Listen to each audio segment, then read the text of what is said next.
کرتے تھے کہ ہمیں بھی امام حسین سے کتنی محبت کرنی چاہیے۔ میرے بھائی غور و فکر کرنے کا منظر ہے، حضرت امام حسین کا بچپنا کا دور ہے، آپ بچے ہیں، میرے آقا آپ کے ہاتھ پکڑتے ہیں، پکڑنے کے بعد میرے آقا اپنے پیروں پر آپ کو کھڑا کر لیتے ہیں، اپنے پیروں پر حضرت امام حسین کے پیر رکھ کر آپ کو کھڑا کر لیتے ہیں اور ہلکے ہلکے آپ کو اوپر اٹھا رہے ہیں۔ اٹھاتے اٹھاتے آپ حضرت امام حسین کے زبان کو چوس رہے ہیں اور آقا کریم صلی اللہ تعالی علیہ وسلم اپنی زبان بھی حضرت امام حسین کو چوسا رہے ہیں۔ میرے بھائی یہ ہے حضرت امام حسین کی عظمت، یہ ہے حضرت امام حسین کی فضیلت۔ میرے بھائی غور و فکر کرنے کا منظر ہے، کون کی گود میں کھیل رہے ہیں حضرت امام حسین، کس کی گود میں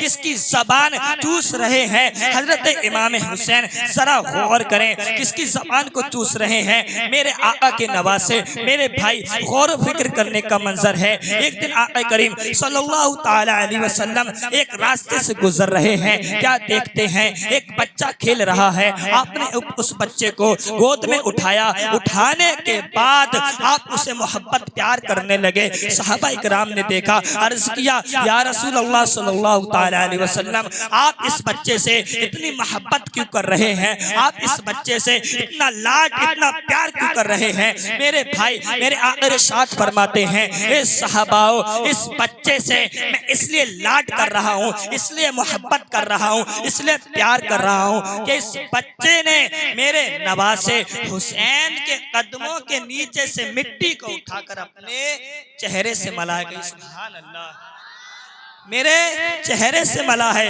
اس صحاباؤ گواہ رہنا، میں اس بچے کی کل حشر کے میدان میں، کل قیامت کے دن اس بچے کی شفاعت کروں گا، کل حشر کے میدان میں اس بچے کی ماں باپ کی شفاعت کروں گا۔ میرے بھائی کون کہہ رہے ہیں، ہمارے اور آپ کے آقا کون کہہ رہے ہیں کہ آپ کو نہیں پتا کہ ہم اور آپ نہیں جانتے حضرت آدم علیہ السلام کو سب لوگ جانتے ہیں۔ آپ دنیا کے سب سے پہلے انسان ہیں، آپ دنیا میں سب سے پہلے دنیا میں تشریف لے کر آئے ہیں، آپ سب سے پہلے نبی ہیں، ہم بھی جانتے ہیں آپ بھی جانتے ہیں۔ آئیے سماعت کیجئے، نبیوں میں 1,24,000 نبی، دنیا میں کچھ کم و بیش نبی دنیا میں تشریف لے کر آئے ہیں، لیکن سب سے عظمت والا نبی، سب سے اعلیٰ نبی، سب سے والا نبی ہمارے اور آپ کے آقا ہیں۔ میرے بھائی سماعت کرتے جائیے، حضرت آدم علیہ السلام جنت میں تھے، آپ سے کوئی گناہ اجتہائی ہو جاتا ہے، اللہ پاک آپ کو جنت سے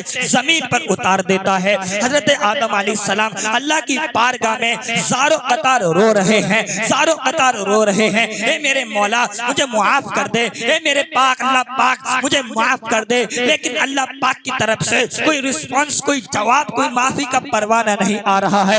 حضرت آدم علیہ السلام کو، ہمارے اور آپ کے ابا کو، پوری دنیا پوری کائنات کے ابا کو روتے روتے زمانہ گزر جاتا ہے، 50 برس کا زمانہ گزر جاتا ہے، لیکن حضرت آدم علیہ السلام اللہ پاک سے معافی کا پروانہ مانگ رہے ہیں، لیکن کوئی جواب نہیں آتا ہے۔ گزر جاتا ہے 100 سال کا زمانہ، لیکن کوئی پروانہ، جب 100 سال کا زمانہ گزر جاتا ہے کوئی معافی کا رسپانس، کوئی جواب نہیں آتا ہے۔ میرے بھائی ایسے ہی ٹائم گزرتا جاتا ہے، جب گزرتا ہے 300 سال کا زمانہ، حضرت آدم علیہ السلام کل کائنات پوری دنیا کے ابا، پوری دنیا کے ابا، سب سے پہلے دنیا کے انسان، سب سے پہلے نبی، اللہ کی بارگاہ میں 300 سال تک روتے رہے۔ دل میں خیال آیا اے اللہ پاک، میں نے جنت کے محل، جنت کے دروازوں پر تیرے نام کے ساتھ ایک نام دیکھا ہے،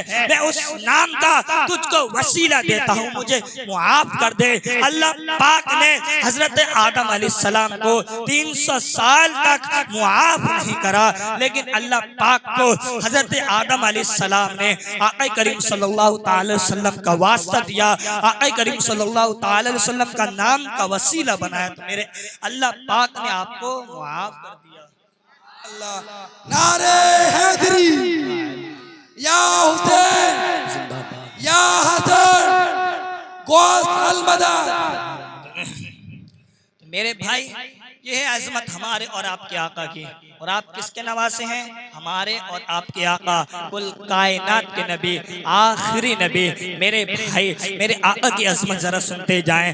حضرت آدم علیہ السلام کو اللہ پاک نے دنیا میں بھیجا لیکن احسان نہیں جتایا. اللہ پاک نے حضرت موسیٰ علیہ السلام کو دنیا میں بھیجا لیکن احسان نہیں جتایا. اللہ پاک نے حضرت یحییٰ علیہ السلام کو دنیا میں بھیجا لیکن احسان نہیں جتایا. حضرت یعقوب کو دنیا میں بھیجا لیکن احسان نہیں جتایا. حضرت لوط کو دنیا میں بھیجا لیکن احسان نہیں جتایا. حضرت زکریا، حضرت موسیٰ، حضرت عیسیٰ، حضرت داؤد، حضرت لوط علیہ السلام کو اللہ پاک نے دنیا میں بھیجا لیکن احسان نہیں جتایا. یہاں تک کہ دنیا میں 1,24,000 کم و بیش نبی تشریف لے کر آئے لیکن اللہ پاک نے کبھی احسان نہیں جتایا. جب باری آتی ہے ہمارے اور آپ کے آقا کی، جب باری آتی ہے عبداللہ کے دلارے کی، جب باری آتی ہے آمنہ کے لال کی، جب باری آتی ہے ہمارے اور آپ کے آقا کی، تو اللہ پاک نے ہمارے اور آپ کے آقا کو دنیا میں بھیجا ہے. یہ ہمارے اوپر احسان کیا ہے. احسان کیوں کیا ہے؟ اللہ پاک قرآن مجید میں ارشاد فرماتا ہے وَمَا أَرْسَلْنَاكَ إِلَّا رَحْمَةً لِلْعَالَمِينَ. اے محبوب ہم نے آپ کو تمام جہان کے لیے رحمت بنا کر بھیجا. سبحان اللہ. کیا بنا کر بھیجا؟ رحمت. اللہ پاک قرآن مجید میں ارشاد فرما رہا ہے وہ ہر عالم کی رحمت ہے. کسی عالم میں رہ جاتے یہ ان کی مہربانی ہے. یہ عالم پسند آیا کہ سبحان اللہ، سبحان اللہ. یہ ان کی مہربانی ہے. یہ عالم پسند آیا. اور حضرت آدم علیہ السلام اللہ کی بارگاہ میں، یعنی جتنے بھی نبی دنیا میں تشریف لے کر آئے، سارے نبی اپنے دل میں خواہش کر رہے ہیں کہ میرا مولا مجھ سے راضی ہو جائے. سارے نبی اللہ کی بارگاہ میں دعا مانگ رہے ہیں کہ اللہ پاک ہم سے راضی ہو جائے.